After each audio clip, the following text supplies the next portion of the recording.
Un supereroe, lo ha descritto così il delegato allo sport della municipalità di Lide Palestina Emanuele Puddu, commosso dalla notizia della sua scomparsa.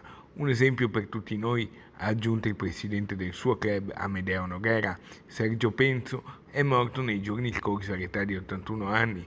Era sicuramente il più anziano calciatore del Nord-Est. Anche ottantenne scendeva in campo al campo sportivo Jacopo Reggio più volte la settimana per affrontare poi, ogni sabato mattina, le partite con la squadra dei veterani Serenissima. L'ultima partita con il pranzo di Natale lo scorso 16 dicembre il Lido di Venezia e la sua isola.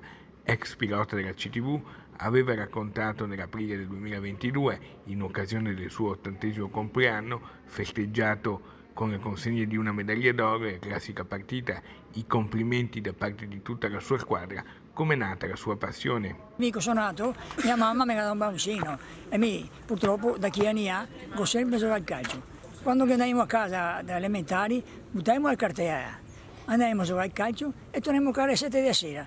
Dopo ho fatto militare, sono venuto al CTV e sono in pensione. Ho sempre continuato a giocare. Molto amante anche della voga, è stato istruttore dei bambini della scuola calcio del Nettuno Lido. Con i bambini aveva una predilezione particolare. Quel giorno, il compleanno di Sergio, fu una bella festa.